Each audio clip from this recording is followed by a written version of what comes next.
Welcome, ladies and gentlemen, boys and girls, to Discovery Dialogue with radio personality Rob Simone.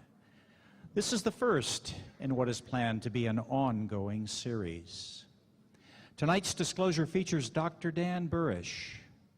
Dr. Burisch is an Area 51 insider, deep inside, who has worked with live ETs and so much, much, much more. Here is Disclosure Dialogue with Rob Simone.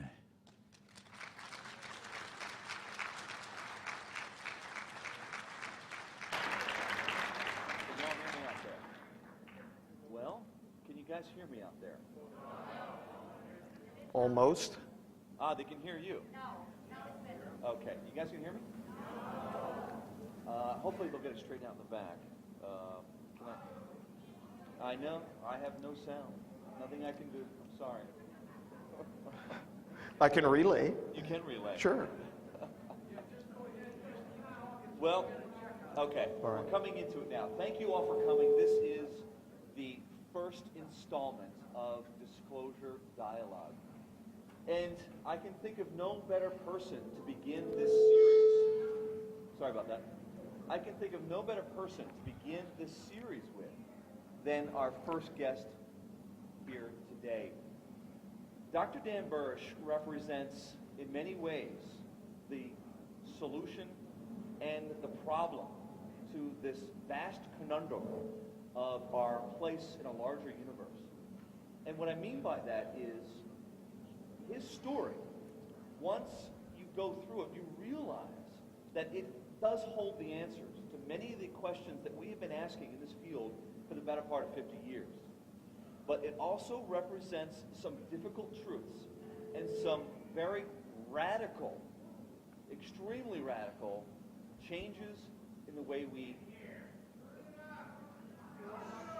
we're going to turn the sound up in a,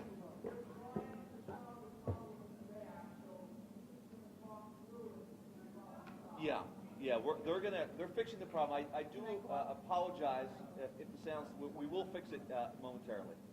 But Dan's particular situation runs not only through where we are or what we plan to do as far as waking up to this truth about our place in the universe. It also goes into the nature of time itself.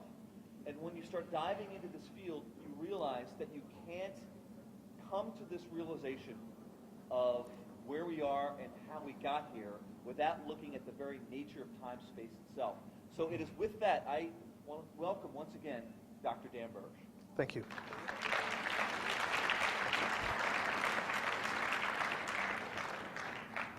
Dan, I want to first ask you, are you here on your own free will? Absolutely. I don't do anything unless it is by my absolute free will. But that doesn't say that I'm not willing, that I'm willing to say certain things that I've been told not to say. But that always hasn't been the case, has it? I mean, there was a time when you were immersed in this black program, in this Area 51, that you were scrutinized, monitored, and even censored. Monitored, censored, imprisoned, and beaten. Yes, sir. Yeah. There is some extraordinary components to this, and I'd just like to take it back so that people can get a sense of who you were before you got rolled into this extraordinary experience. Who was Dr. Dan Burisch, say, 40 years ago, and under what name were you going under that? Well, 40 years ago, I was under the name Dan Crane, Danny B. Crane, and who I was is the same person I am now. As I've said a number of times, you can call me about whatever you want as long as I'm not, called late for dinner. I grew up in Southern California. I was born in the Los Angeles area. And when the rolling up, so to speak, as you put it, began to occur, this was in 1973. I was a young boy playing baseball in Mayboyer Park in Lakewood, California with my grandfather, and I had a very unusual experience in the park. that unusual experience resulted, I think, in a chain of events which ultimately led me to being approached at University of Nevada at Las Vegas in 1986. And this unusual event was not just catching a fly ball.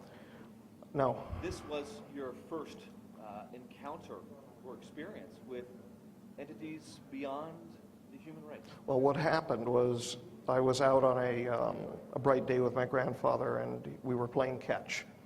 I wanted to catch a ball like Willie Mays, so I told him to throw it high, and I ran, and the ball went over my head. And I looked up toward the ball, and I remember seeing a flash of the sun. And so I winced, and I looked down for a moment at the grass below me. And then I noticed that the entire area around me turned black. It had been shaded out from the sun. The next thing I consciously remember was noticing that the sun itself was in a different position. I was still standing on the ball field. And I looked to the west where my grandfather was then seated by a tree.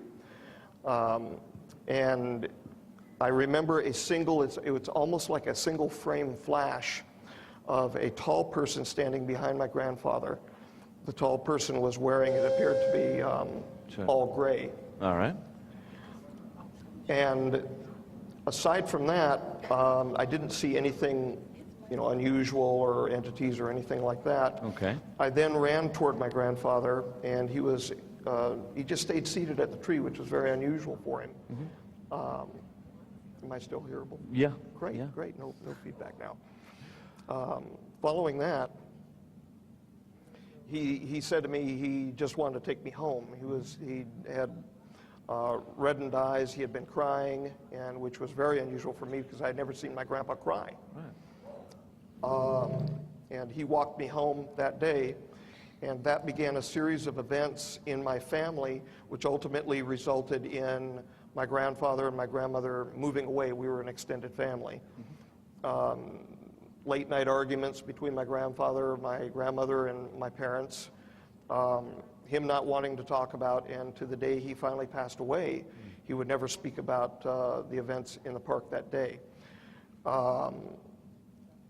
Some 30 years after that occurred, the grown-up boy, now a man, was taken back by Marcia, who's here in the audience, to Mayboyer Park for the first time, to the south side of Del Amo Boulevard. Mm-hmm. And for the first time, I re-experienced the emotions of that day. Mm-hmm. She actually captured it on film, and as part of the private portions of my debriefing from the years with Madge, mm-hmm. that she filmed that first moment of return back there, and I think she plans on releasing it at some time. Mm-hmm. A lot of tears, a lot of emotion. I could feel my grandpa for the first time after that many years. I could see him sitting there, and I knew that he was still with me. Mm. Well, you are best known for your expertise in microbiology, and it is for that skill that you were brought into this very deep, dark, black world.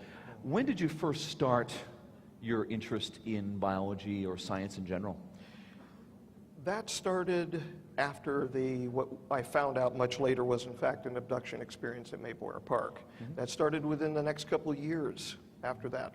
I didn't have any interest in science, and I wanted to play baseball. I wanted to play with my G.I. Joes, my Planet of the Apes figurines, and I was just what I considered a normal kid. I wanted to ride my bike and all of that, but within a couple of years after that experience, and after Grandma and Grandpa moved away, and we moved to another apartment complex from the house that we lived on Stevely at the time.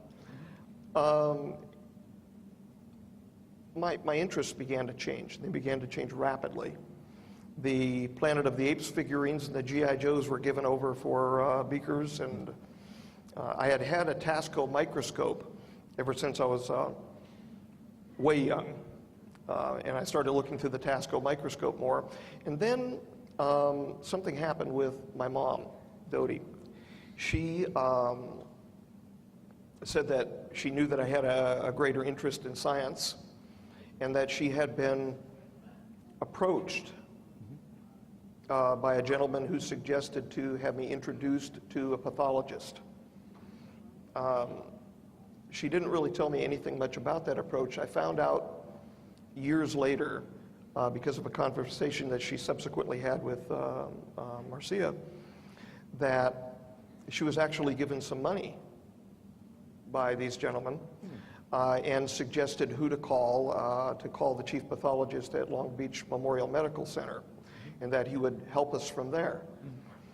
She called, and I was fairly quickly introduced to Dr. James Reynolds, a pathologist at Long Beach Memorial Medical Center. In fact, he was the chief pathologist there at the time. Kind of took me under his wing and showed me some histology slides and found that I had a certain aptitude.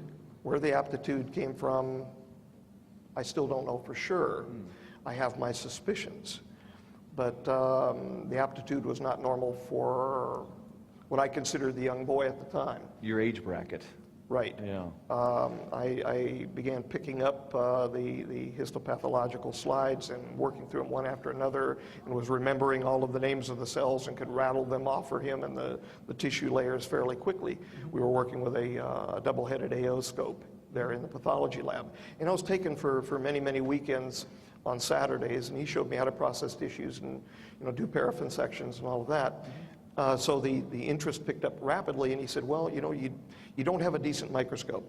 You've got that plastic toy. Let me introduce you to a man named John DeHaas. So he introduced me from there to the DeHaas optical person, who was also an associate professor at USC. Dr. DeHaas was a fairly elderly German gentleman, spoke with a heavy accent.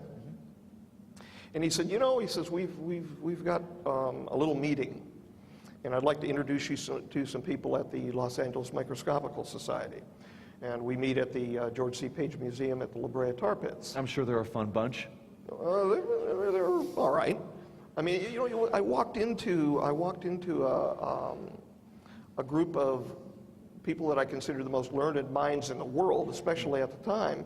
And they knew everything about microscopes, and they were interested in the same things I was interested in. So it was like literally a kid in a candy shop. So you found your circles, and you started to thrive. Well, they found me.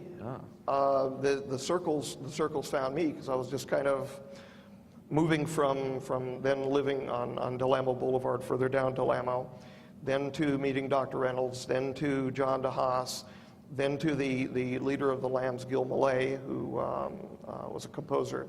He passed away a few years ago, and also a microscope enthusiast. He had a house full of old brass scopes, just beautiful things.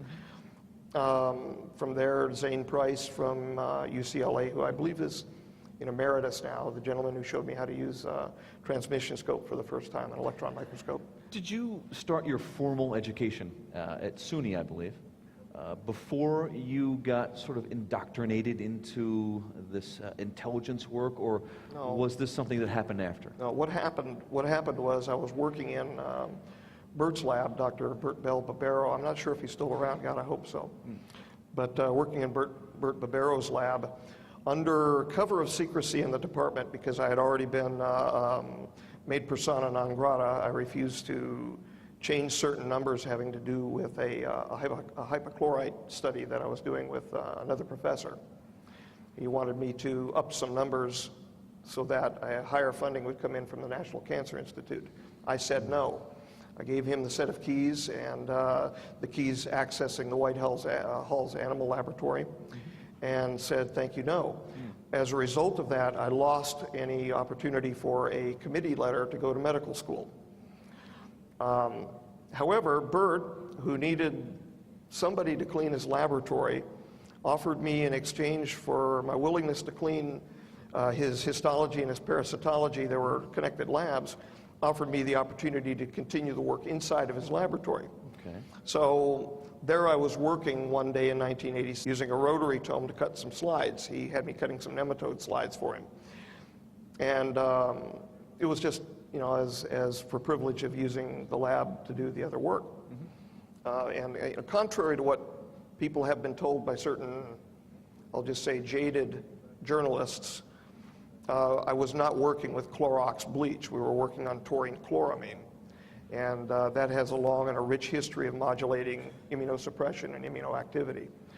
But it sounds like one thing when it's presented in a certain way, and it's not what the reality was.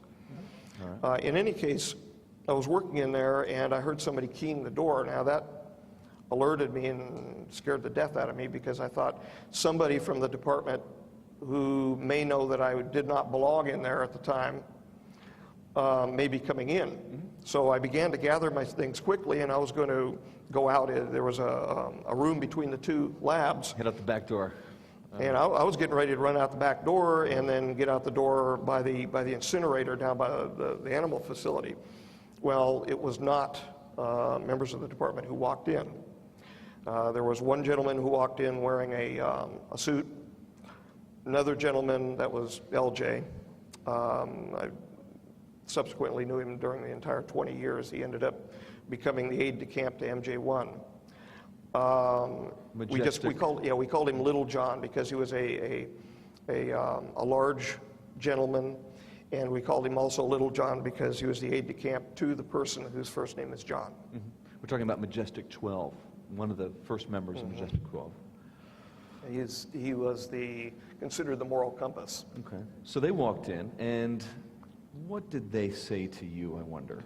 Well, the second gentleman was wearing a clear naval uniform. The third gentleman was wearing what appeared to be a half uniform, half suit. He had some unusual buttons up on his collar, and to this day, I don't know who the gentleman was. Not for sure. I had one person lie to me about it some years ago, but I found out that was a bunch of garbage. I said, "Can I help you?" And the LJ said to me, "Yes, I think you can."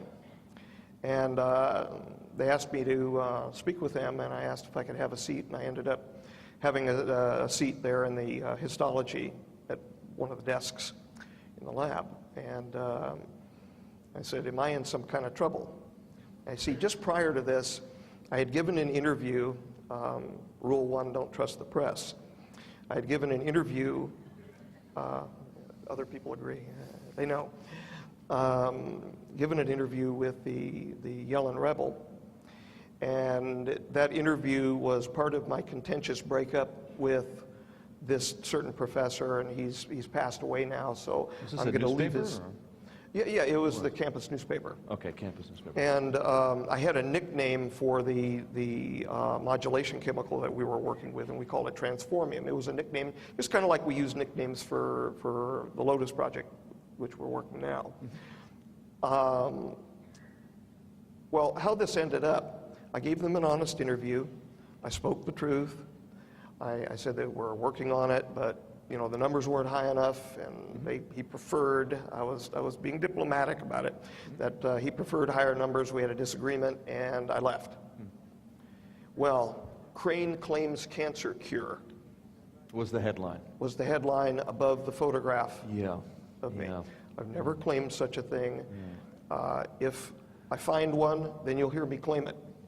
Sounds fair enough. But thus far, I've not. I found something that's intriguing, and I still believe it's intriguing, and the biomedical concern with which Marcia and I are now presently involved finds it intriguing, but they still have their higher priorities as well. So it's in the queue, so to speak. Sure. But we had a seat there that day, and they asked me basically, "You want to work for the government? You want to see the world, They held a carrot in front of you, see the seven sure. seas." Oh, and, sure. And they probably tantalized you with tales of incredible technology that you would have access to, that no everything civilian that I would ask for Yeah. in a laboratory, and in fact, that portion of the promise was true. Yeah. That was true. So what was your initial response? Did they have a chat It was with yes. you? Oh no, it was yes. Oh, straight away, you said, "You got to be kidding me." I mean, I was on the outs with the biology department. I was then transferred over to the psychology department, which I enjoyed anyway because I liked associationism, and that went back to my interest in biology and Erasmus Darwin and all of that. So it was yes right then and there. So so cut to... I had no clue what I was saying. I was just, oh yes, yes. Okay, so cut to the next development in this entree into this very dark world. Well, it's dark and it's light. It's both. The next development was a series of what I call Winnebago trips. I was taken out to the Silver Bowl area into the parking lot, and they had some vans out in the parking lot that were shiny silver, and they began placing me through rounds evaluating normal tissues, and it was by then, because of the teaching from Dr. Reynolds, that was almost a joke to me. I just started naming off the layers just like I did as a kid. All right, they were giving you rudimentary tests and just sort Very of, rudimentary. Yeah, all right. And that evolved into? That evolved into meetings over at the Naval Reserve Center at the corner of Pecos and Sahara. We were brought in the back way, and then I was shown a video, and I was asked to give my opinions on the material in the video. But the interesting thing about the video was it began with 3 letters. It said M-A-J on the screen. And my knowledge of Madge at that time had to do with Palmolive. You know, you're soaking in it, the old Madge Palmolive commercials. So I thought, yeah. I had no clue. Yeah, None. so there's absolutely nothing in your mind to link this with anything having to do with anything dealing with ufology or any compartmentalized part of the military-industrial complex or anything? No, I have never been, even knowledgeable of ufology. We're not members of, with all due respect to the wonderful people, I wish I could see your faces, that are in front of us here. I've never been a member of the ufological community. Eagles Disobey, that Marcia and I runs, is not. We're part of an academic and research community. But the folks out here need to know what truths they've been told and what lies they've been told. Yeah. And so cut to the next part of the story where you're starting to see some things come in. They're not what they seem to be. And how long is it before things really start to change for you? Well, we were gradually moved from there over to Nellis Air Force Base, to a couple different facilities inside of Nellis, and then finally from Nellis up to Groom Lake, ultimately in 1989. It was a shocking experience, to say the least, to be brought up there the first time. First time. I knew nothing really about Majestic 12. In fact, I don't even think when I was approached I had even heard of it.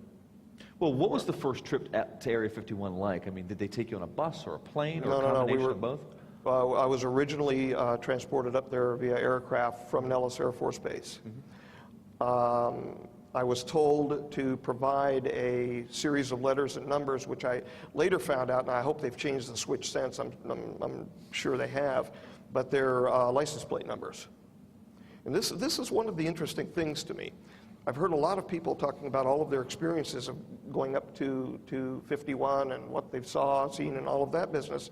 When you say other people, do you mean colleagues of yours? Well, no. Folks who have presented themselves to ufology that I've heard about since I kind of came to the public, partially initially because of Marcia's efforts to free me away from what was going on, and then later on, after I was ordered to do so. All right. The only reason why I even spoke publicly about the issue involving time travel or anything like that was because I was told to. I knew that it would ring more than a dissonant chord in people, and it has. I've had reactions, everything from very positive reactions to vehement, vile attacks as a result of it, and I knew that was going to be coming. That's why I've just basically said to the folks that were on the negative, God bless you, and that's how I feel. I understand that they're reacting negatively, not at me per se, because they don't know me. Well, let's talk about, you provided us with some slides. Let's go to the PowerPoint, because I want to give people an idea of where we're talking about. And we have a few things that you've provided, some aerial views of Area 51, if I'm not mistaken. Most of the images that are going to come up here today, and I'm saying most now because when we spoke earlier, you didn't show me the aerial view. Most of these images I have not seen. Marcia provided them in the blind, so to speak. You're looking at an image here of we were looking at an image of there's an angular image of the Lake Mead area, bottom right center. Okay. The green that the folks are probably seeing in the audience, bottom left center, is the Las Vegas area. And then to the upper left, I was warned about leaning forward with I want to see it closer.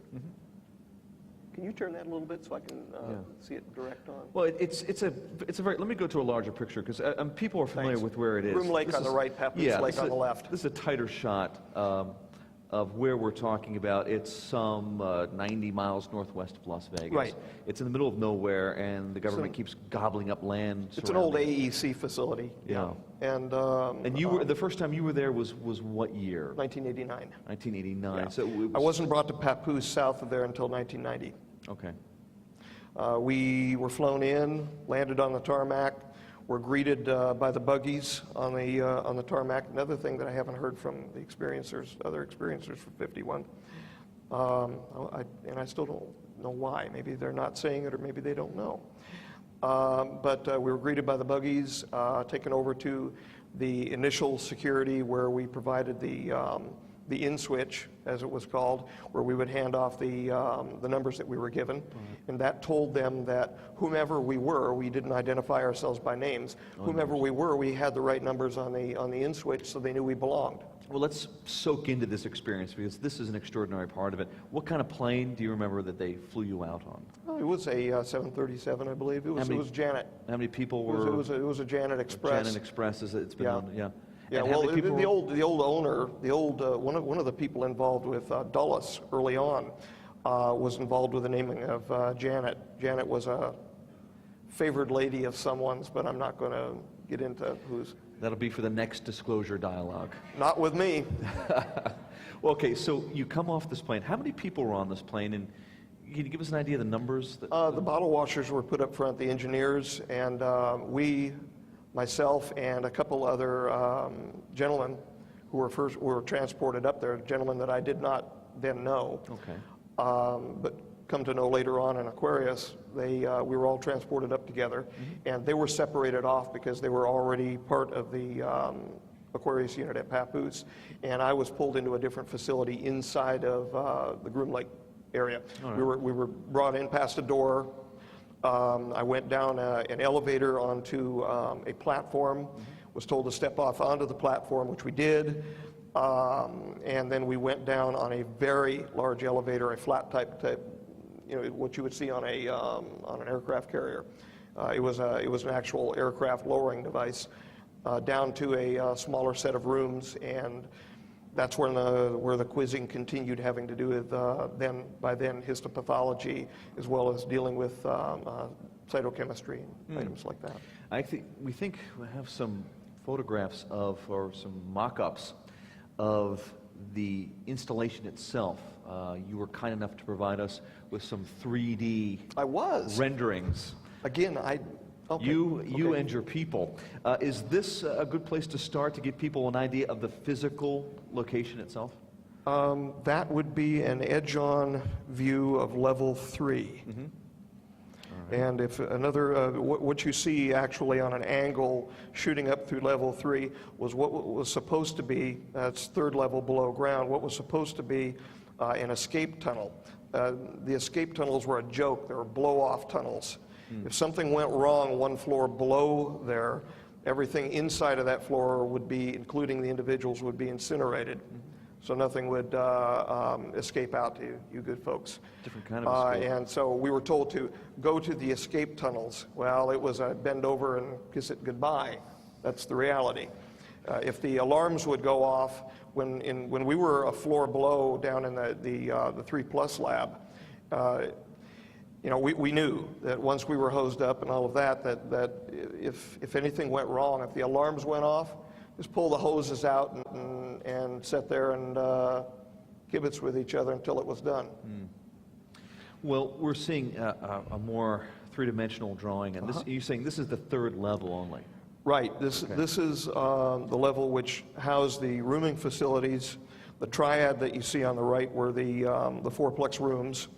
Mine was actually on the first triad in the background on the right corner of the diamond. That's when I was staying there, both invited as well as uninvited. Well, give me a sense of this. I mean, this is your first time there, and you're only addressing each other as numbers, right? Yes. Okay, so they take you down, and I imagine there's different colors on each level. There's different security men on each level. Well, Give us an idea of what went on. It's the same security unit. Same security. It's the same security unit. Whack and Hut? Oh, no. Whack and Hut's not allowed in there. The SRT and the CRT units, who do the so-called camo dudes, as they're, I guess, called, they are external and Groom Lake security. The Papoose Lake Security is a separate unit involved with the United States Navy. And the reason why they're involved with the United States Navy goes back to the original reason for the inception of the Papoose facility. The Papoose facility is a biological, offensive as well as defensive biological warfare facility. That's why it was originally created. First time in, I didn't see that floor. The first time in, we were taken to the debriefing room that the book room, so to speak, with the blue binders that Mr. Lazar accurately represented to the public. And we were told what to read and where to read.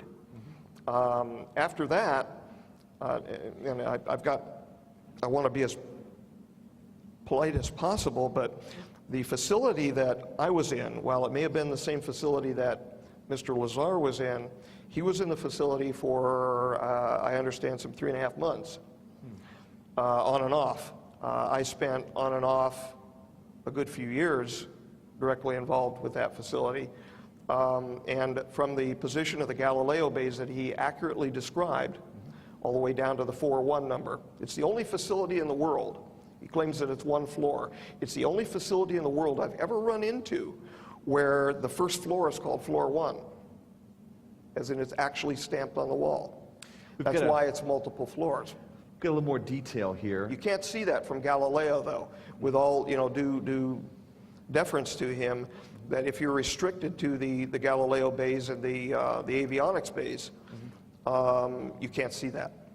Here's a little more close-up drawing. And now, was this a place that you stayed indefinitely, or were you brought back every single day? What was the time frame like? Well, I was only actually put into that residential bay, the one in the upper right-hand corner, only put into that residential bay after a couple of years actually working in and out of the facility.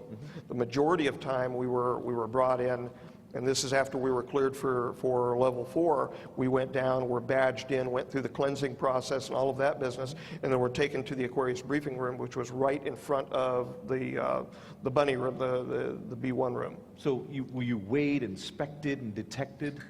What was the screening like? You don't get into the areas aside from certain engineers into the Galileo Bay and the storage facility, which used to be the propulsion facility, but they ended up moving that, some of it over onto the first floor area, deeper in, and some of it down to the second floor, because some of those propulsion units, I can't get into what exactly they're used for, but some of them were used for weapons.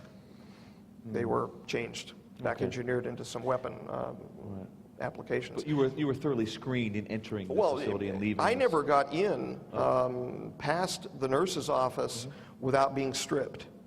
All of our property is taken, we're stripped, we're weighed, given a physical examination, and then initially until the SEALs, the security unit, would allow me to have my booties, I'd have to walk barefoot around the corner from the nurse's office and over to the restroom area in the hallway outside of the Galileo Bay to get some booties for my feet. So I had to actually walk barefoot from there to there as a little, I guess it was a protocol problem of theirs or whatever, but once the protocols are set into place in a facility like this, they're not altered.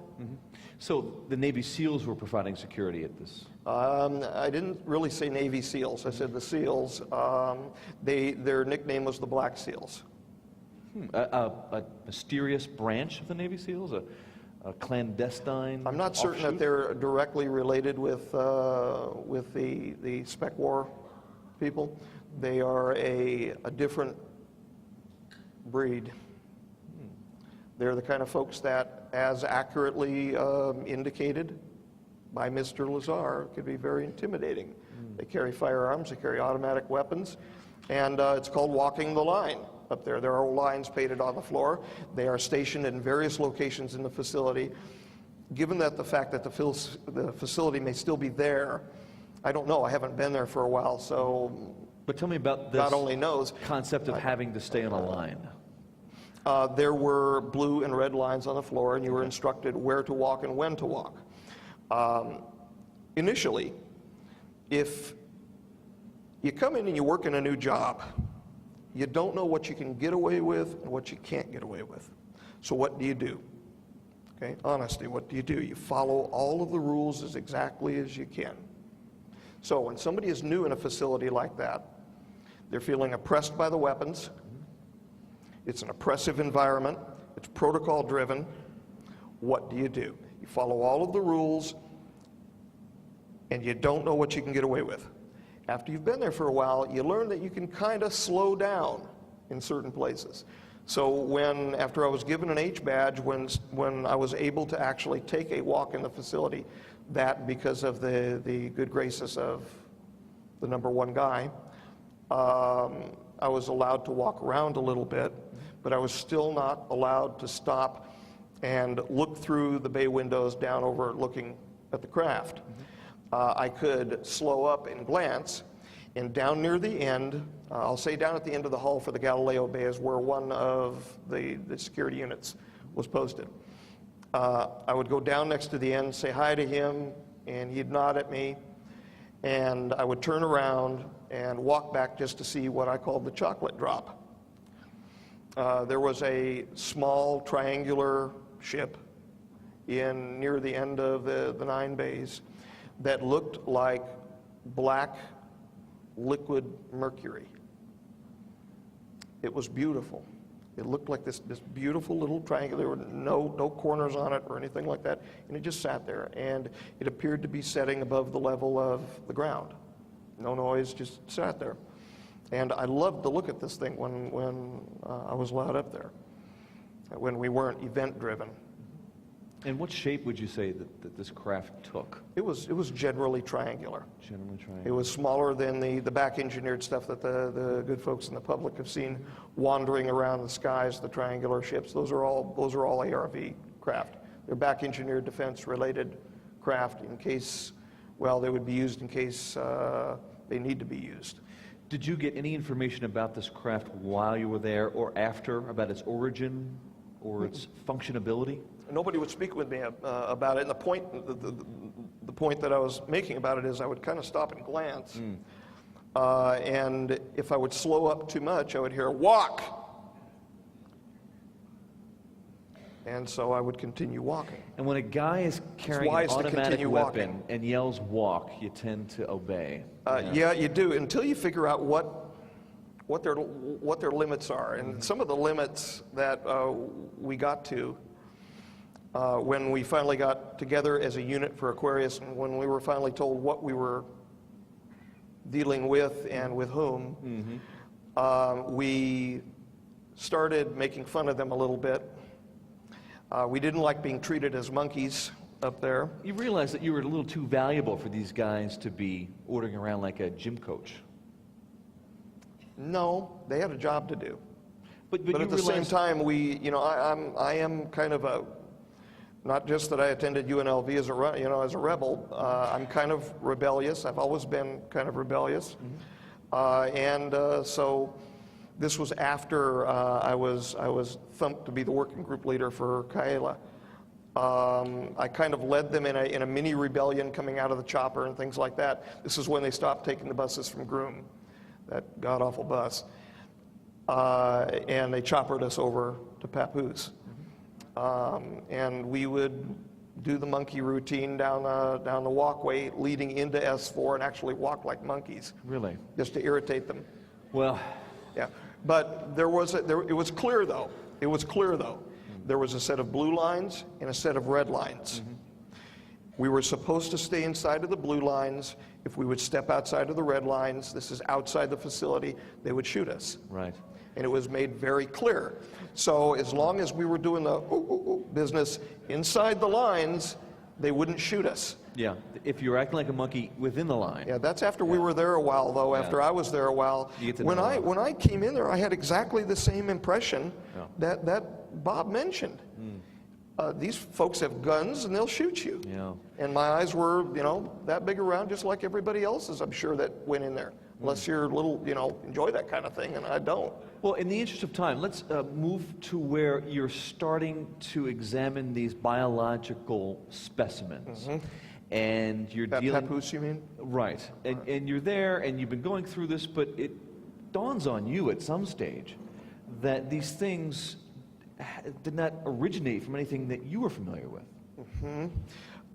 We were dealing with an otoscope on conveyor in papoose. And it wasn't just the examination of the cells themselves, the neural tissue. It was the examination of the neural tissue and the information that we were receiving about the function of the cells, because it wasn't squaring up. There were certain invaginations in the internal membranes in the cells which were not normal on what's called endoplasmic reticulum. And these invaginations led us to believe that these were actually engineered cells. So my first thought, in fact the thought of the guys, was that we were dealing with some sort of a biological warfare agent. And we knew that the history of the facility was set up for biowarfare, so we were basically, we thought, dealing with a potential Andromeda strain, and they didn't want to tell us about it. So they brought in, we finally rebelled, actually as part of the Aquarius unit, totally rebelled and said, look, we're working with the disubstituted purines, the reversing-like chemicals to cause dedifferentiation in the cells. And things were not, we were not able to accomplish the goals that they were asking. And we finally said, you know, we're not receiving enough information as to the origin of the tissue. Well, they brought somebody else in at that point. He was the ramrod to put us in line. And after working 6-8 months with the ramrod, he finally gave up, and he rebelled. And when that individual rebelled, then we were finally told with what and with whom we were dealing. And what did they say? We were informed that we were dealing with extraterrestrials, at which point I sat there and I didn't really know how to take that. And in fact, one of the gentlemen, Bob, who's now, Robert, who's now, a different Bob, not Mr. Lazar. I never worked with Mr. Lazar. This other Robert, he basically said, I don't believe you. And I think most of it, because he and Stephen had worked with the project for years prior, it was like, why didn't this dawn on us earlier? And so they got rather defensive about that in the briefing room. And we were finally advised with whom we were dealing, given briefing books to read, the Defense Technical Intelligence Center, the briefing books. Those blue books, as part of the King Tut books, as they were called, the King training update tapes, they had a DTIC on them. And I didn't know what that was for years and years and years. DT? Right, for Defense Technical Information Center. All right. And they didn't come from the Defense Technical Information Center. They just got the books from there. Okay. And I thought it was like, you know, really important at the time and all of that, but that's just where they got the binders from. They were like hand-me-downs. We were finally brought into past the BL4, which was a joke. It was not a BL4 lab, it was a 3+ lab. You're talking about the level of quarantine that's associated with that? Associated with infectious agents, the risk groups, which are normally considered of high virulence with no known treatment or cure. However, it wasn't a real BO4 lab as a national standard would order, because that would have to be a separate cabinet lab. We were brought in past the decon from the 2 lab into the cabinet lab suit-up area to be essentially moon-suited, but not like what I ended up having to have for the clean sphere. But we looked up above the door, and moving from 2 to 3, it didn't say from 2 to 3. It said 3 to 4. They were kind of, how should I say, staggered. It said pretend. There is a sign above the door that says pretend. Pretend you're in a biological 4 lab. Pretend you've just walked across a gantry, because there was no room for it in the facility. And in fact, the clean sphere area, well, the ambassador suite below the clean sphere was built early for biocontainment, and then the area above it was dug out, and the slant elevator was put in to bring us back in case they had the defensive biowarfare people brought into the laboratories while we were down in the clean sphere area. We were then brought in a separate elevator facility that was dug under the floor between 3 and 4 to be brought back to the elevator and re-engineered in so that we could be brought up to 3 and avoid having to walk back through the 3 plus, the 2, the 1, and the wet lab.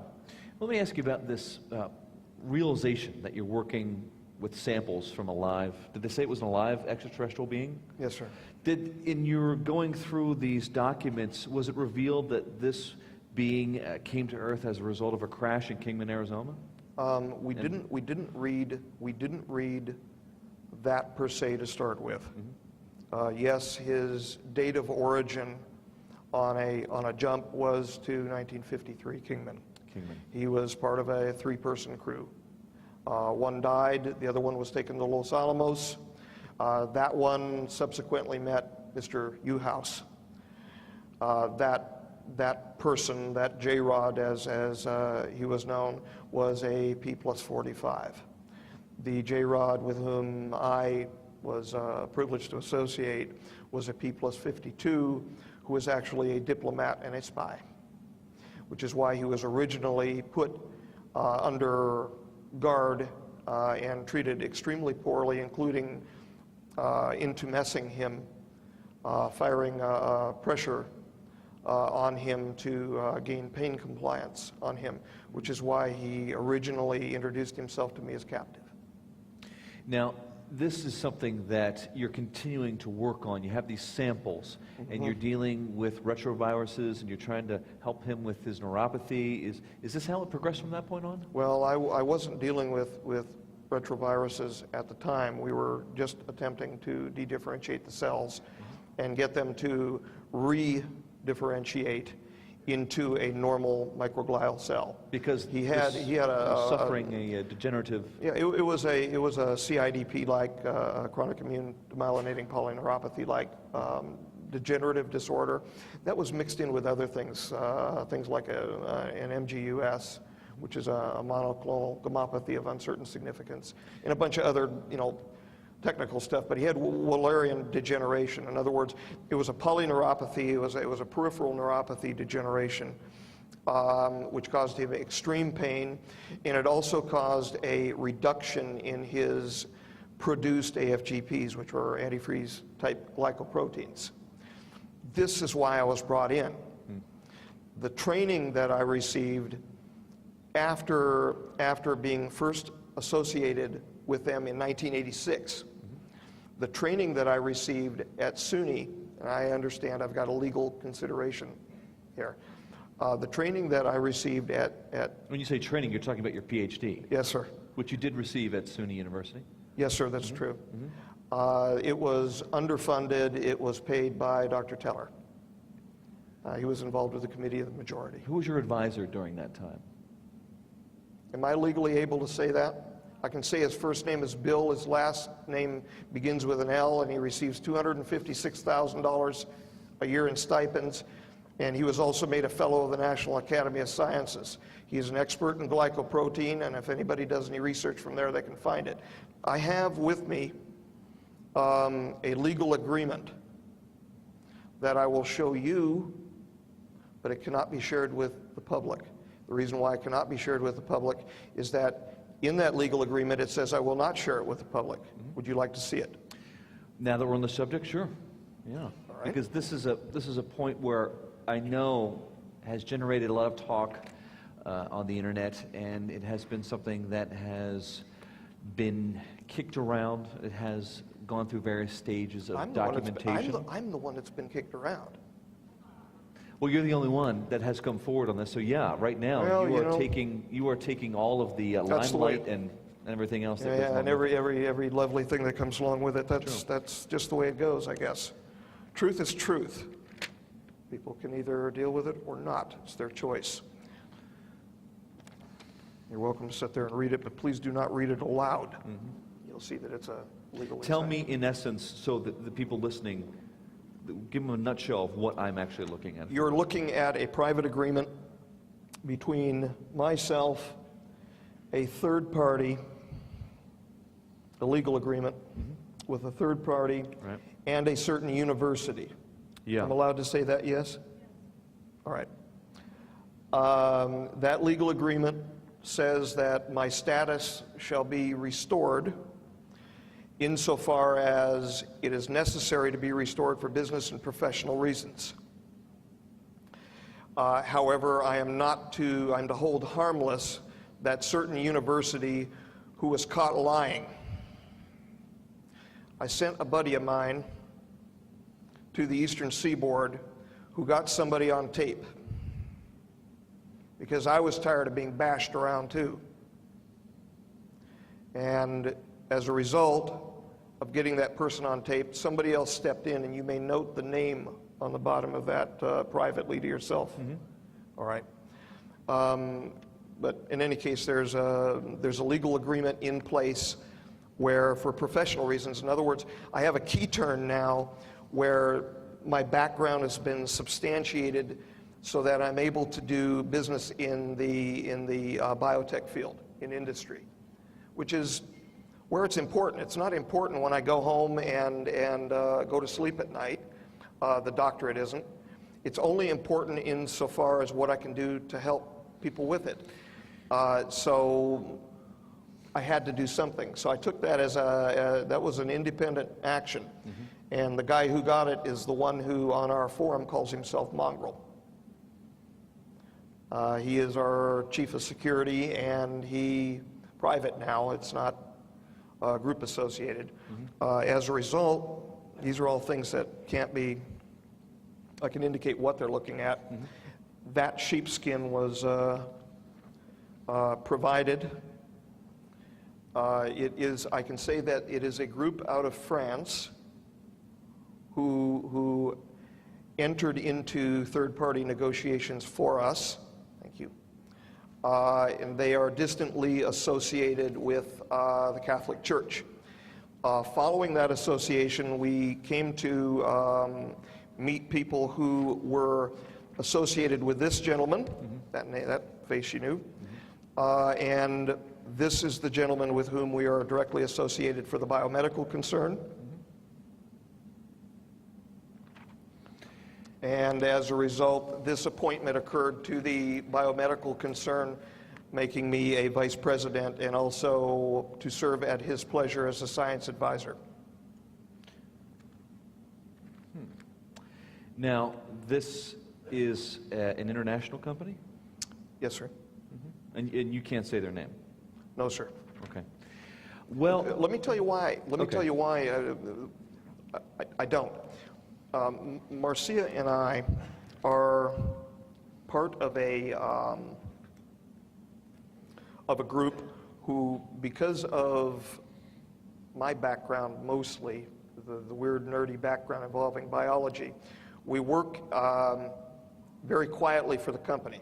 I can say that we're involved in vaccines research, attempting to better a vaccine against a certain type of carcinoma. And I'm also allowed to say that we're deeply involved in biophotonics work. Biophotons. Yes, sir. Well, it's my understanding that the human body actually does give off a very, very small amount of light. Well, it depends on the stimulation of the body. And the most of it occurs... Several counts per second per square centimeter in around a 200 to 800 nanometer range. Permanently, we give this light off, yes. And most of it happens at our fingertips. A lot of it does. There is extra discharge. Extra. But actually, all cells give off light. We're going to get into that, but first let's cover the area of the J-rod. You talked about it, and I have a slide showing a drawing of J-rod. Was this by your hand, or? Any image, well, let me see it if you please first. Yeah, that's by my... That's by your own hand. Tell us about the first time that you encountered this live extraterrestrial being, because this is something that is at the center of how things evolved from that point on. Encountered meaning seeing, or encountered meaning... Well, let's talk about the time you suited up and you were the first time after where they were taking on, samples. Okay. Yeah. The first time I was on Team 1 and brought in, of course, we were briefed as to what protocols I was supposed to follow upon entry. After being put in the gantry, I was wheeled up to the clean sphere, and then the pressurization was increased in the gantry for the handover into the clean sphere. And during that time, I had to hose up and move the drum over and all of that so that I could actually step into the clean sphere. And it was a very uncomfortable process for me, especially given my size. They had one suit, which was a female's suit, for me to get into, a moon suit.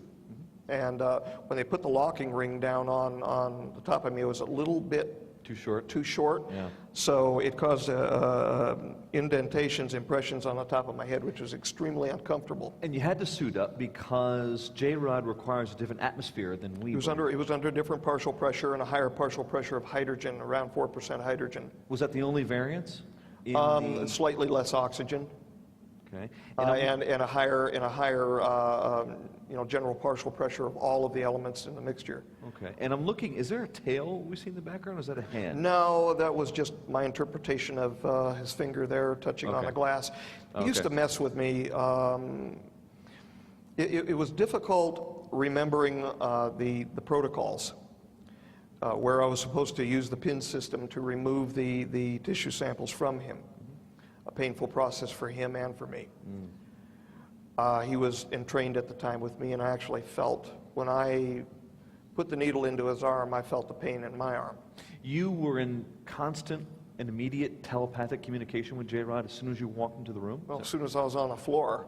After about 30 feet, I couldn't feel the thumping anymore. It kind of felt like a popping, kind of like you may feel with a rangefinder of a camera. And after the popping, if you would look in his eyes, you'd literally feel yourself falling into his eyes. And then he, after entrainment, this is how they get you to relax in your bedrooms at night. The rogues, if they take you. They entrain to what makes you feel good, and then they flood you with endorphins. Are you saying that's why you feel relaxed? That's what happens during an abduction? Yes, that's why you feel relaxed. He started to flood me naturally because he wanted to speak with me. So it began to naturally flood as I was speaking with him, and he felt me resist because I was told in the training to resist. And so he eventually stopped it. This is as the relationship progressed. He stopped trying to make me feel good. That had consequences too. The consequences for me not feeling good was that I was under incredible fear in his presence then. As good as, it's nothing you can explain, as good as you feel about helping someone like that, as much as I know that he was at least some kind of human being, there was something not right about him being here now. And it's something that goes to your core. I mean, I'm sitting here looking at the picture now, and it's disenchanting. It goes to your core of what you feel he should never be in the presence of. So I'm getting the sense that you, being in J. Rod's company, you felt that there was to him, if I can say him, an incredible depth to him, and not a humanity, but did you feel a sense that his beingness was one that included intelligence and compassion, and that we were treating him horribly? Well, no, I would say humanity. He was a human being in every right.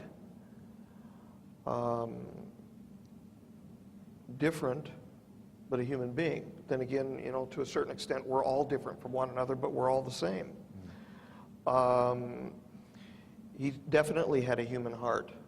One thing that one of our lovely friends from the Netherlands had asked us whether or not I had showed him, this is Jan from the Netherlands, whether or not I had showed him what love was to me, and whether he had showed to me what love was to him. And the answer is yes on both counts. To him, it was his boy. He had a son at home, and a son that he deeply, desperately, to whom he wished to return. And he shared with me how he was unable to show his son love, but that he wanted to return to be with him, even if during this time that we're approaching, where the DCTP is going to collapse, the separation is going to occur, that even if they winked out, he told me, even if they did not go off into a separate timeline, a separate universe, or however this actually really works, that he wanted to be with him. To be with him, he could not show him any sort of love or affection, because that was taboo to them. They were numerologists, utilitarianists, and for him to be schooled amongst their elite, he would have to act accordingly. So he had to suppress himself, and in fact, even names were not passed amongst them. Well, you had to take samples from J. Rod many times. Yes, sir.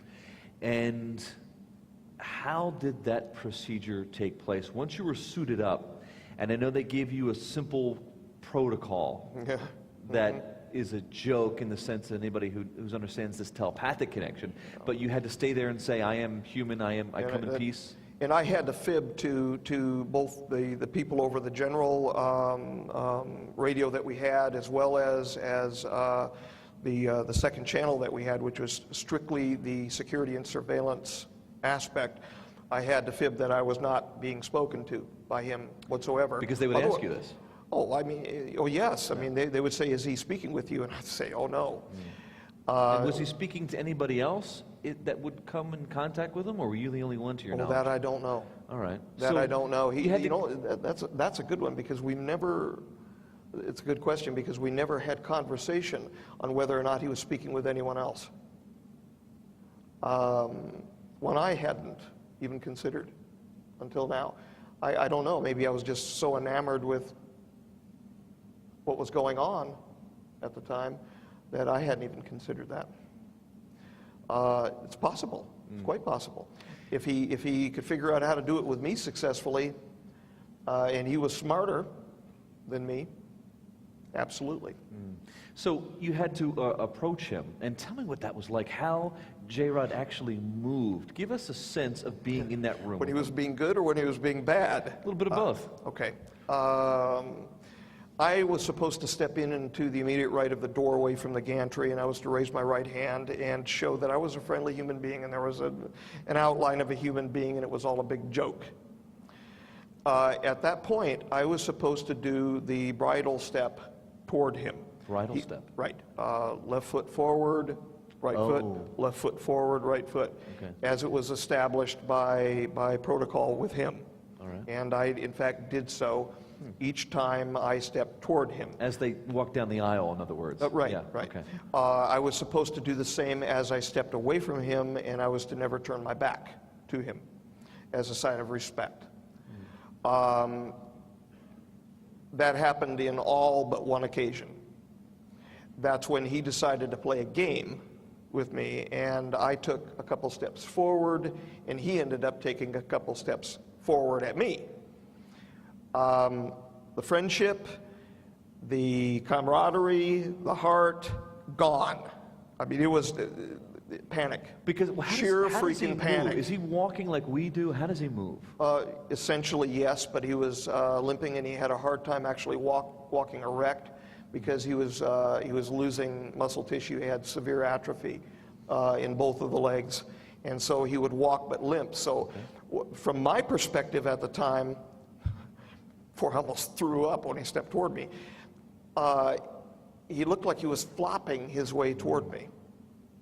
And when he did so, I panicked, total panic, screamed, stepped backward. I caught my boot on the grating and fell back on my back. That's not a good thing to do in that situation because I had a pack on me with a cooling unit.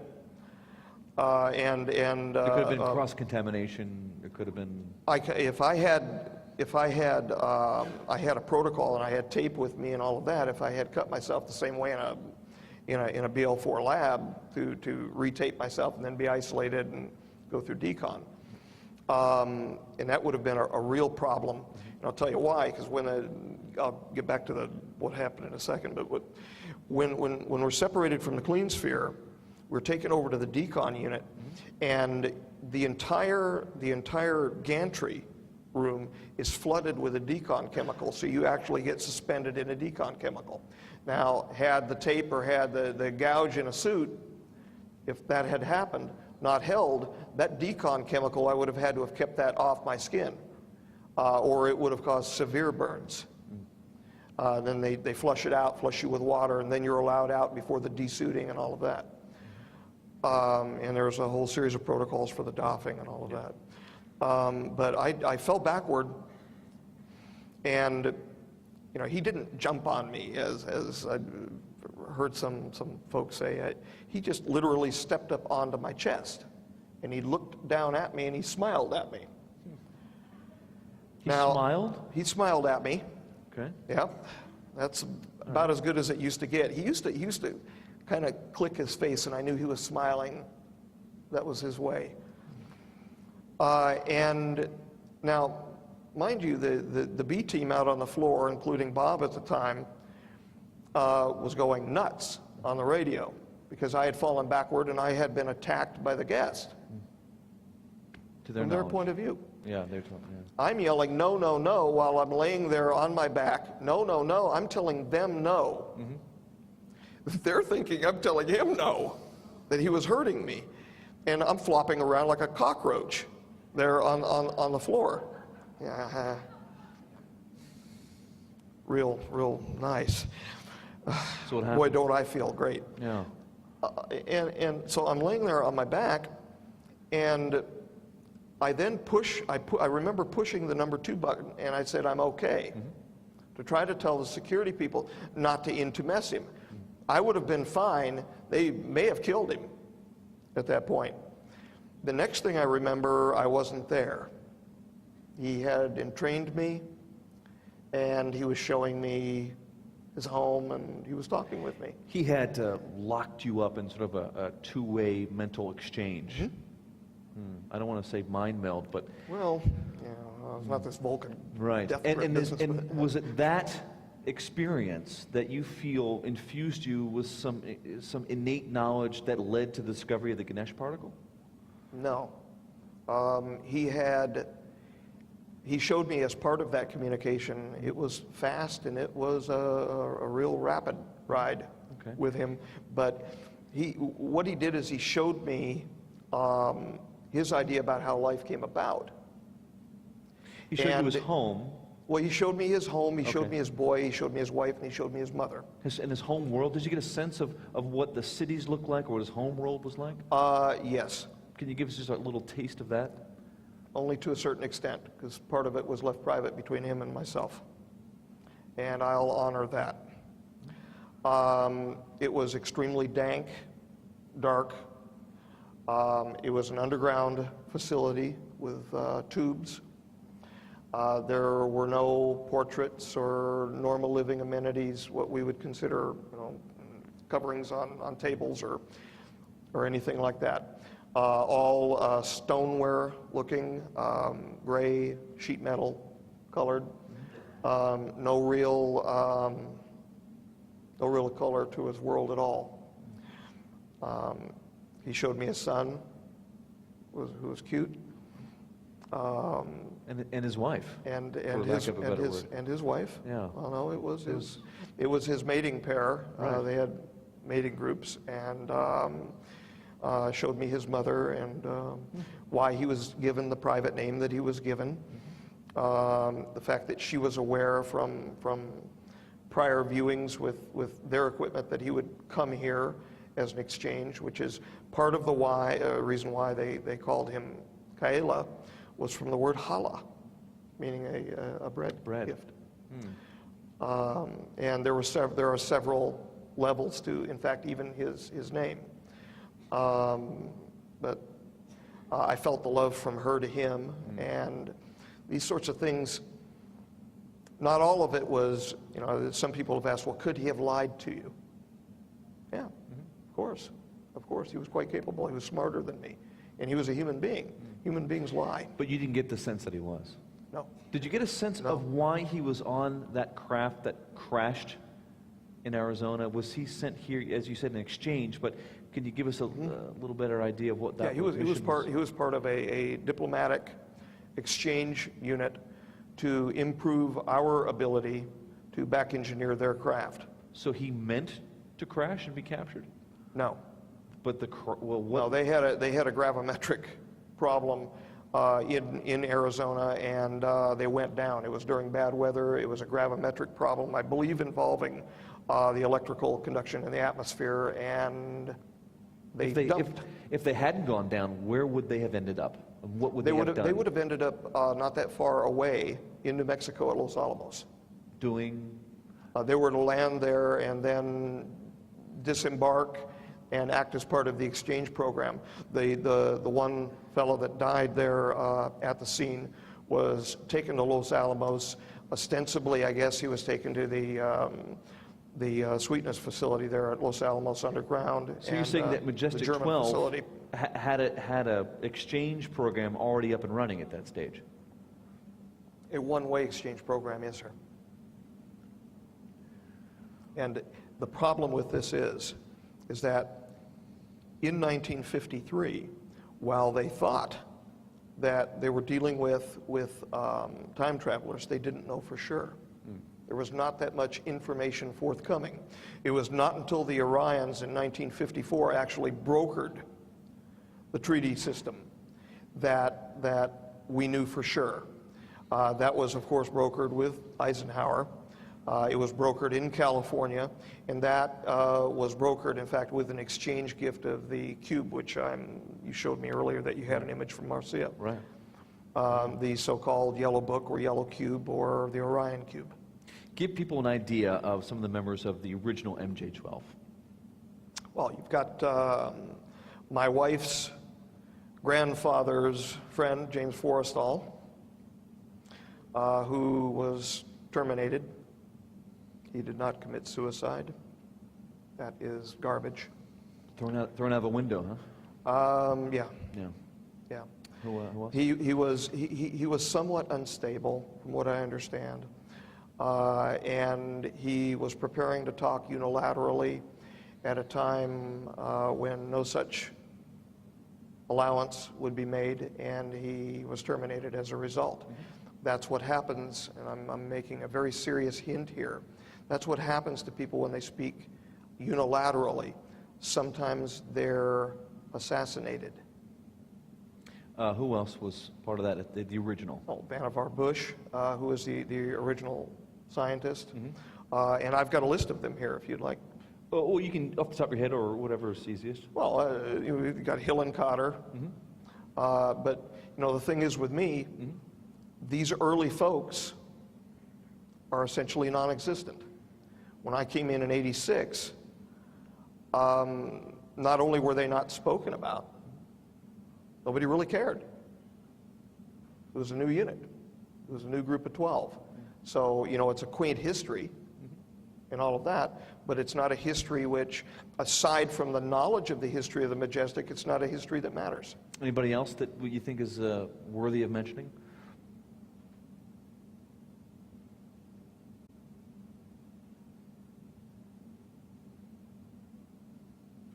No. There is, of course, this exchange program that's going on that is a shocking revelation unto itself. But what is more intriguing, as we're here talking about today, is your evolution of how you went on from that environment to lead science in a whole new direction in the sense of this Ganesh particle, in the sense of breaking apart the very fabric of creation. Give us an idea of what interaction you had with J-Rod that led you on this path where you are now with the Lotus Project. Well, the only direct connection was the imparting of how life began. Right, from and his perspective. we wanted to finish that story. How, he showed you how the universe began, or life began? No. He showed me how teardrops were separated into multiple, and I suppose at the time that he was talking about cladism, but how teardrops were separated into the main domains of life. And the shocking thing about this, you know those little toys where you can press from the bottom and the imprint of your hand pops up? The needles. Right. Yeah. Right. Through that, I saw a human being's face come out of a red background. And it shocked me because, you know, I had, for a short period of time at least, had been to Sunday school and learned about Adam and you know, the idea that he may have come from the red clay and all of that, but it came out of a red background. And at that point, I was asking myself, am I looking at the birth of humanity here? And he said that was his opinion about it, that he had learned from his mother. Is that right? That's the only real connection. Okay. The other thing, which, you know, later on, we're talking 2001 now,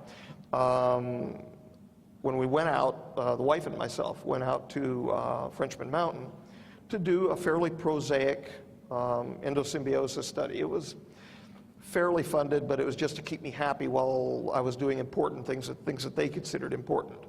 I was interested in eukaryotic evolution, so we were out there looking for biotype. And I had I theorized that we were dealing with a triumvirate type original virus, which may have related to panspermia. So we went out there, and we were met by an older gentleman who talked about flames coming off from the Vishnu schist area. He, in fact, was a Native American gentleman. Don't know his name, never saw him again. So I said, flames, that's interesting. So he kind of said, well, if you shine light on the rocks, you'll see flames coming from the rock. Well, I said, okay, well, fine. We'll work on this thing, and what the heck.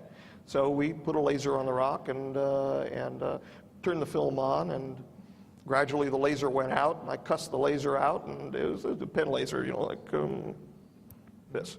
Uh-huh. You know, one of the normal 3A type Laser lasers, pointer. right? Yeah. I didn't know why the laser went out. Well, the battery drained. We had run into something, and I had no idea what it was. It was totally by happenstance. This is on Frenchman's Mountains. Right. It was at it was just above the Great Unconformity area, right off from Lake Mead. And this is ancient bedrock. We're talking 1.7 billion years old, the Vishnu schist. But the area that we were at was just above the Vishnu schist, which is going up into the Tapete sandstone area, and where there is potassium feldspar. And we were on a little cliff there of feldspar. And so we took the video back home. Right. I thought, you know, big deal. And I watched it. Well, I had some Cladophora, glomerata algae that was sitting there, because he said, you know, it had to have life. And we had some samples with us and all of that. Had to have life involved with it. Some biological samples was needed. Right. Okay. And we had taken them from elsewhere out of a wash, because I was going to use them when we got home. And then I noticed in the video that there was a flare, it looked like a flare, pass at 6 millimeters per second across the face of the Cladophora. And that's when the laser went out, right after that little flare passed. And I said, what the heck is this? So we went back and we tried to replicate it, and we replicated it. Well, this moved on from there to dealing with just the rock, and finally we began delimiting the intervening variables so that we knew what would cause the phenomenon. This is one of the more controversial things that actually went out to the public, and that's why I know and you know what's going to be said near the end of the presentation. Why I'm happy to be able to talk about it here today. In any case, we were gradually able to, with high performance, replicate the phenomenon both in a higher energy as well as a lower energy form. And we knew exactly what optics train we were to use with a compound microscope to do it. And to the layperson, that means? We figured out how to use a microscope to get it working right every time. Yeah. I'm sorry. And when you say get it working right, what in fact were you doing? What we were doing is we were stimulating the surface of any silicon oxide with a laser not more powerful than, in fact, not any more powerful than this, and a 9-volt battery, which was restricted, and marine water, ocean water. And we learned with the right optics train, the right restriction of energy across the surface, how to get a peculiar phenomenon to be evoked above the surface of the silicate, like quartz. When you say phenomena, are we talking about biophotons? Biophotons are involved, and in fact, we have film of them being involved. Well, we have some slides too. Let's go back to the PowerPoint because I think we have some demonstrations of what we were talking about as far as the microscope images. You have a few here that are taken directly from your microscope view, I believe. Yeah, that was filmed in the presence of a couple members of the public who, because we were not willing to provide the optics train, one of them flew all the way from England. And then after we wouldn't provide him with the optics train, after we told him that we wouldn't, he did it twice, that we would not provide him the optics train because this can be turned into a weapon. And we're going to be showing in a week a film of how it can be turned into a weapon as well to the assembled audience that we'll speak about here in a moment. Okay. And what are we looking at in this slide here? You are looking at a peculiar plasma phenomenon off the surface of quartz. The round-looking thing on top is actually what we nicknamed a portal. That is a singular phenomenon. The area immediately under that, going from left to right, is another one of the singular phenomenons. The material being ejected off to the right is an aggregate of material which is assembled in the outer periphery of the phenomenon and then is ejected out and affects cells in our environment. We're presently theorizing that this could be a new variety of horizontal gene transfer, something akin to what we call transduction, and in fact along a viral type, retroviral type pathway, but an augmented retroviral type pathway. So what you're looking at here is you're looking at a portal firing a particle, and we came to nickname these particles by different names. The one which became the most famous nickname was called a Ganesh particle. And we did so only because we had to call them something. We didn't know what they are, and to date we still truly don't know exactly what they are. We know more of what they do. We've assembled a proposed preliminary system, but we don't know exactly what they truly are. It's been suggested by such people as Bill Hamilton that they may be the Pavitrakas of the ancients, the ancient Hindus. From their Sanskrit, from their Vedas? Absolutely. That these metamaterials, these subtle matter materials, are the things which they believe come and animate their idols. I'm not certain, but it's possible. You're looking at a high-resolution image annotated on bottom with what you're looking at, as well as annotated by perspective on the top of a portal. This image was actually enhanced using software from S4. I was allowed to borrow some software for a while. Is that right? Yep. Interesting. We nicknamed it Shady Soft because the nickname for S4 is the Shady Rest, the old Petticoat Junction nicknames. And what you see in the top center is the object of greatest interest to me, the thing which is bordered or bracketed by the yellow brackets. They're microshards. We believe to be microshards of quartz crystals. What these particles seem to be is they seem to be enclosed microshards that are then in acoustic communication with the source, which would be somewhere near the center of the portal ring. What that source is, we do not know. And we know that they respond to acoustic stimulation because of Marcia's work with them. She began speaking to me while she was watching what came to be known as a Selkie, a class 3, class C particle. And she began speaking to me, and as she spoke, she watched its behavior change. So she finally started saying, boo, boo, and she watched it change as she was over the microscope. Well, from there, we learned that, in fact, they respond to acoustic stimulation. Which is a whole other area of research. And we're going to be showing absolute, undeniable, reproducible proof of that soon. This, of course, is... That was the explosion. This right here. Yep.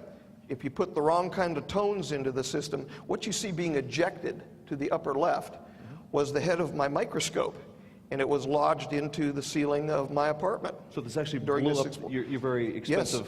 Yes. Well, I didn't buy it, thank God. But yes, it was a compound microscope. The large ball of light in the center is a ball of heat. You can see the heat spreading down onto the table. We have film of this. You're just seeing a still of it. We've got actual film of the accident happening, and the color image is on the right. The little spot of red on the right was the flash off from my wife's face as the explosion occurred. I yelled down. I got down onto the floor. Marcia was watching through the internet cam from another perspective. In other words, we have it from two perspectives as the explosion happened. She was severely burned during it. She lost her eyebrows and all of that. She didn't get down in time. It's lucky that that's all that happened, really, when you think about it. You're tinkering with the fabric of creation here, and we're going to get into the fact that you have had some sort of angelic experience, whether it's related to this research or not. Well, let me ask you right now, do you think it is? Yeah. Because I'm hesitant to apply the word angel. It's a lack of a better word, but it's some sort of, I wouldn't say a divine. And I would probably, while I will not deny what happened to me years ago when I was very sick, and the Catholic Church has this on record. You had a high fever? 1981. No, I had a demyelinating process. I was dying. I was blind and dying. And the demyelination process went away instantly. It happened here in Las Vegas at a healing service from Father Ralph Diorio, who is a known healer out of Worcester, Massachusetts. And this is on record with the Catholic Church. It's verified. A spontaneous, miraculous healing, for lack of a better It phrase. was a miraculous healing. I have no doubt that the love that was encountered at that moment goes beyond mere words. mortal. No, there are no words. Well, there are no words. You, of course, in addition to talking about the timeline paradox, which we'll get into, this angelic phenomenon first appeared in the context of your work. Right, and if there were no photographs of this, I would. Everybody around me, I would have told, just shut your mouth. And I'm being honest about it. I would not have wanted this out to the public at all. Because such things are very comfortable when you read about them occurring thousands of years ago. Kind of like Renaissances. They're great a few hundred years later, but while they're happening, they're real bad. A lot of contentious things occur. But you've had this... It walked through the wall at me, and we have film. She's got full color video film of it, and we've got freeze frames, images here. And while I find them, set up the stage, if you would, because this is an extraordinary component to all this. We're dealing with extraterrestrials, we're dealing with a timeline paradox, and then out of the blue almost, we're seeing that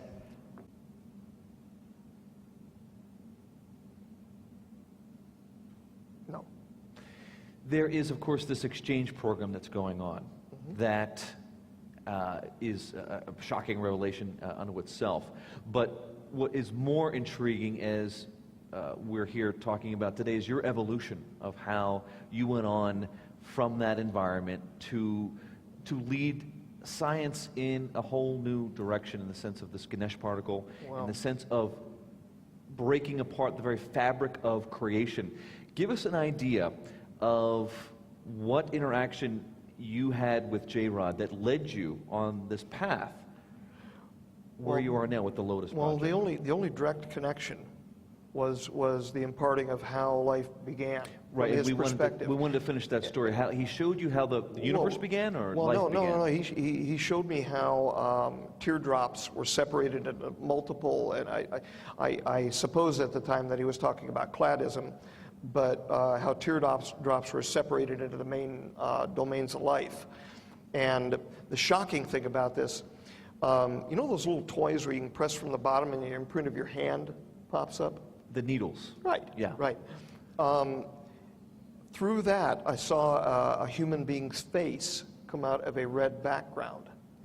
And it shocked me because, you know, I had, for a short period of time at least, had been to Sunday school and learned about Adam and you know, the idea that he may have come from the red clay and all of that, but it came out of a red background. And at that point, I was asking myself, am I looking at the birth of humanity here?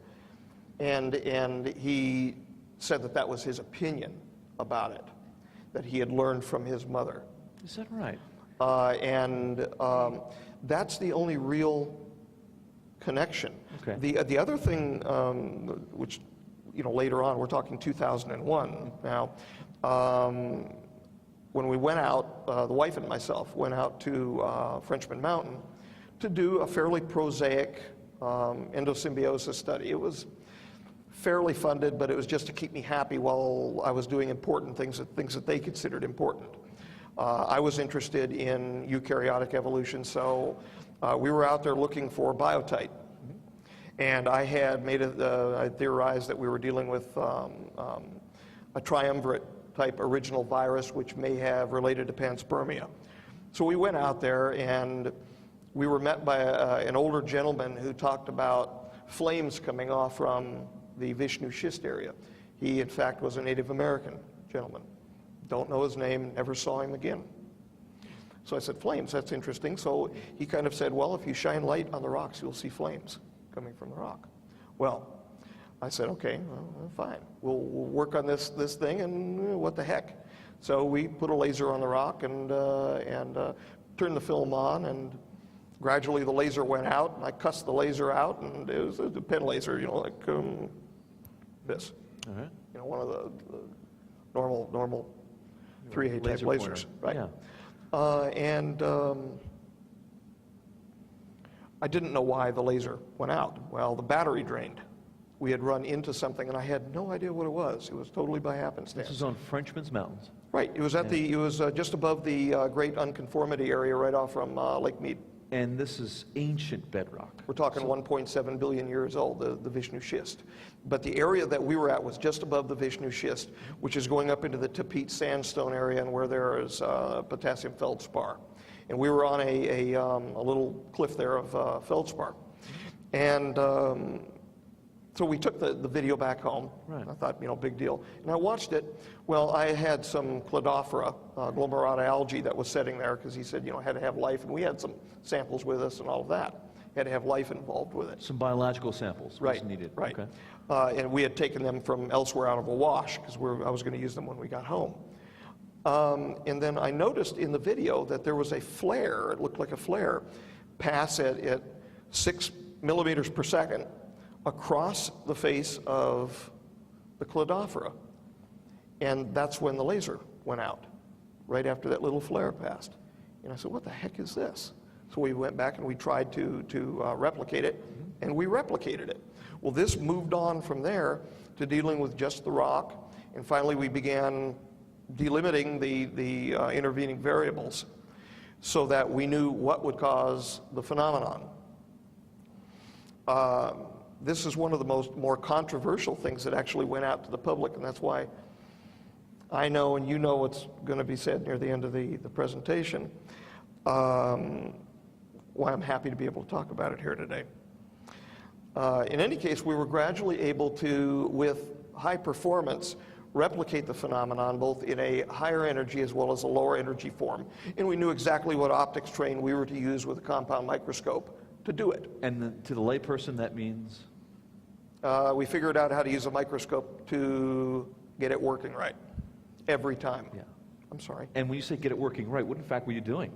What we were doing is we were stimulating the surface of any silicon oxide with a laser not more powerful than, in fact, not any more powerful than this, and a 9-volt battery, which was restricted, and marine water, ocean water. And we learned with the right optics train, the right restriction of energy across the surface, how to get a peculiar phenomenon to be evoked above the surface of the silicate, like quartz. When you say phenomena, are we talking about biophotons? Biophotons are involved, and in fact, we have film of them being involved. Well, we have some slides too. Let's go back to the PowerPoint because I think we have some demonstrations of what we were talking about as far as the microscope images. You have a few here that are taken directly from your microscope view, I believe. Yeah, that was filmed in the presence of a couple members of the public who, because we were not willing to provide the optics train, one of them flew all the way from England. And then after we wouldn't provide him with the optics train, after we told him that we wouldn't, he did it twice, that we would not provide him the optics train because this can be turned into a weapon. And we're going to be showing in a week a film of how it can be turned into a weapon as well to the assembled audience that we'll speak about here in a moment. Okay. And what are we looking at in this slide here? You are looking at a peculiar plasma phenomenon off the surface of quartz. The round-looking thing on top is actually what we nicknamed a portal. That is a singular phenomenon. The area immediately under that, going from left to right, is another one of the singular phenomenons. The material being ejected off to the right is an aggregate of material which is assembled in the outer periphery of the phenomenon and then is ejected out and affects cells in our environment. We're presently theorizing that this could be a new variety of horizontal gene transfer, something akin to what we call transduction, and in fact along a viral type, retroviral type pathway, but an augmented retroviral type pathway. So what you're looking at here is you're looking at a portal firing a particle, and we came to nickname these particles by different names. The one which became the most famous nickname was called a Ganesh particle.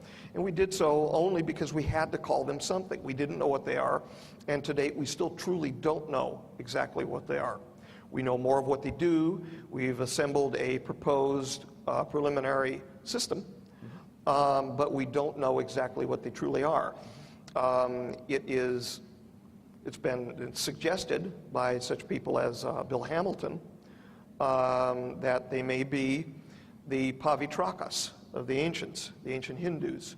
From their Sanskrit, from their Vedas? Absolutely. That these metamaterials, these subtle matter materials, are the things which they believe come and animate their idols. I'm not certain, but it's possible.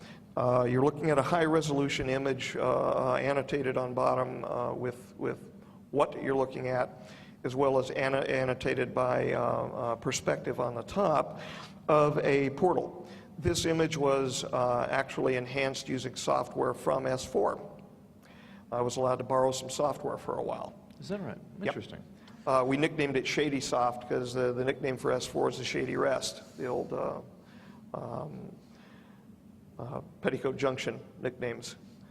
And what you see in the top center is the object of greatest interest to me, the thing which is bordered or bracketed by the yellow brackets. They're microshards. We believe to be microshards of quartz crystals.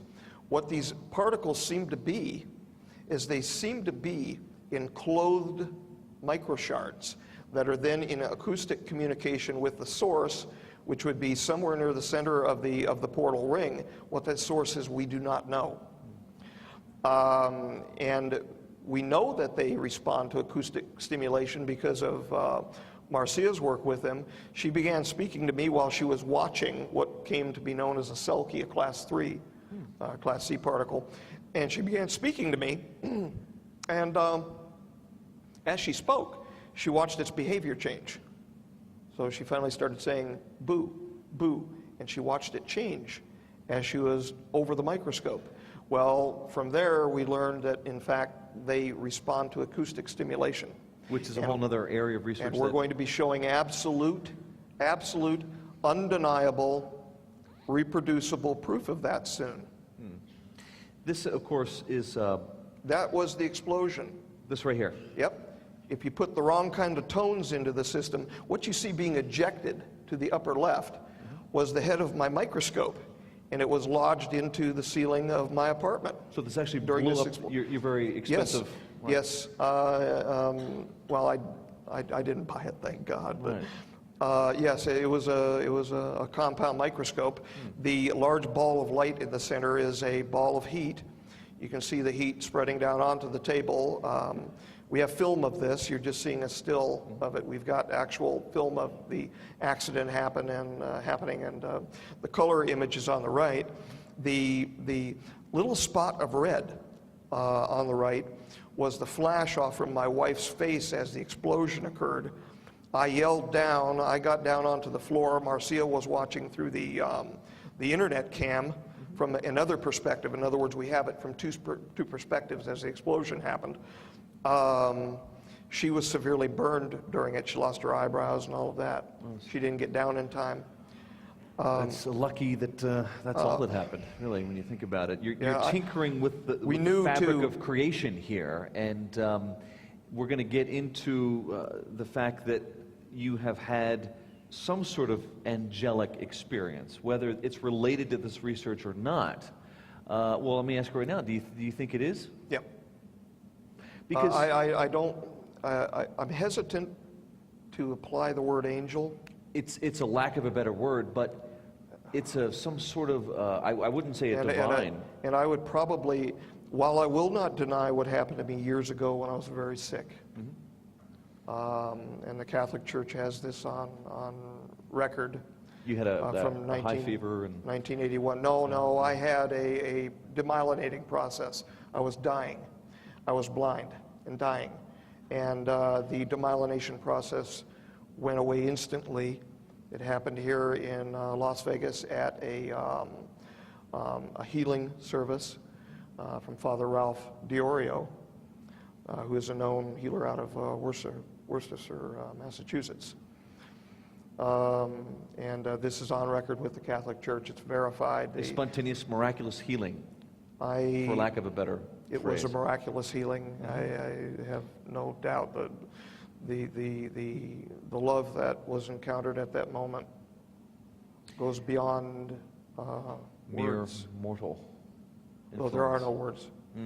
Well, there are no words. You, of course, in addition to talking about the timeline paradox, which we'll get into, this angelic phenomenon first appeared in the context of your work. Right, and if there were no photographs of this, I would. Everybody around me, I would have told, just shut your mouth. And I'm being honest about it. I would not have wanted this out to the public at all. Because such things are very comfortable when you read about them occurring thousands of years ago. But when it's happening to you. Kind of like renaissances. They're great a few hundred years later, but while they're happening, they're real bad. A lot of contentious things occur. But you've had this... It walked through the wall at me, and we have film. She's got full color video film of it, and we've got freeze frames images here. And while I find them, set up the stage, if you would, because this is an extraordinary component to all this. We're dealing with extraterrestrials, we're dealing with a timeline paradox, and then out of the blue almost, we're seeing that... That's when I knew. So we are going to have to push through this because we're coming Very up to fine. questions. So tell us what the long and short of it is. The long and the short of it is we have the honor to present at the California Institute of Technology 1 week from Monday at the Nobel laureate graced Beckman Institute Auditorium, a peculiar silicate-associated phenomenon. It will be a 1-hour presentation from 4:15 to 5:15 p.m. Everyone within the sound of my voice is welcome to attend. It is free. The mixer starts at 3:45, and there's a 15-minute question and answer period thereafter. This has been presented online in the public since last September. And the members of the aviary who have been calling me a liar, who say that they have the deepest, darkest connections inside the United States government, have not been able to find it on a public website. End of story for them. Yeah. These wonderful people that you just saw, the list of names, individuals on the that's the public website, there we are. Individuals on the left who have provided direct assistance for the research, including Bill Hamilton, David Wilcock. David will be there a week from Monday. He provided us with salient and important information for other individuals who have actually replicated on their own independently much of the work that we've done. And we're going to be presenting that evidence as well. Now, who actually invited you to speak? What group, what department? That is the Applied and Computational Mathematics Department. Dr. Awadi was pleased that we like to apply a mathematical basis to some of the research, and we are going to be presenting a serious data set there as well, and original, enhanced, as well as raw color motion pictures of the portals. And the real deal is going to be shown for the first time. This is a nice composite overlay showing the sort of data that we're going to be able to show. So you get a really in-depth presentation of the slides and what you have been capturing under the particular lens there, under your microscopes, and this will really set the stage, I'm sure, for other talks that are starting to follow. We're hoping to continue, but what we want to do, this is going to be a science. If you have a question, you can, we're going to be taking questions at this microphone on the right-hand side of the stage, so if you have any, please come up. This is going to be restricted to science. It's going to be the hard physical basis, the hard empirical research that we've done, and what we know to date and what we do not know to date. However, that is not the whole story of Lotus. We've spoken here about the options of a metaphysical component through the process. And so to give a complete picture to this, we are also planning on presentations in one variety or another, and we've not settled on anything to date, which will then combine the metaphysics involving the flower of life, the Metatron's cube, the idea of a metaphysical basis component to this with the hard science, so that we give a complete picture to the population as to what this may mean to everyone.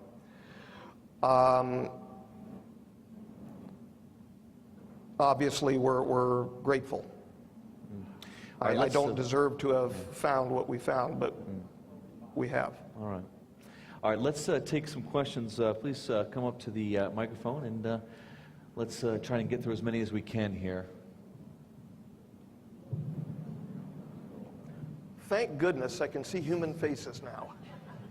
Yeah, they're out there. Oh, there's a few of you out there. Go ahead. What's your question? I thought it was just this front row here. Yeah.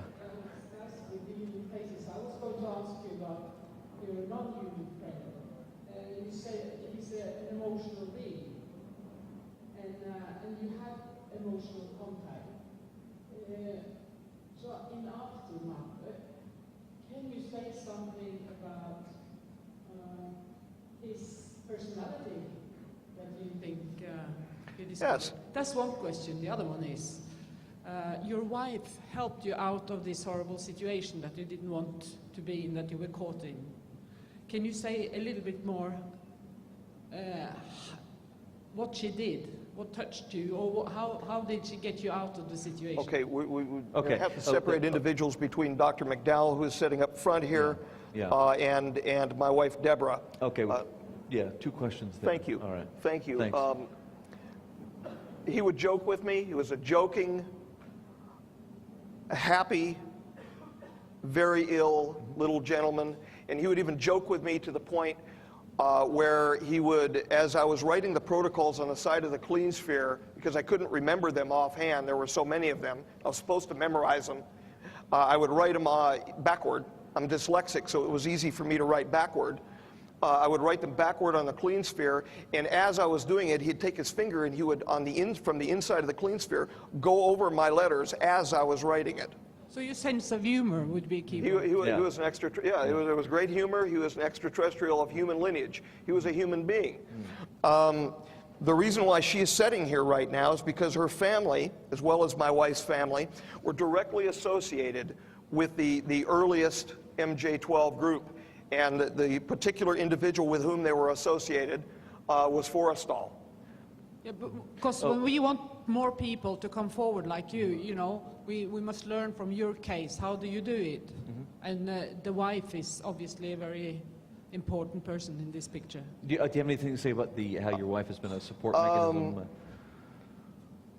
She is very deferring. She is very deferring because of her close family associations, which remain with the former Majestic. Extremely deferring to the original secrecy. She has been filmed a little bit.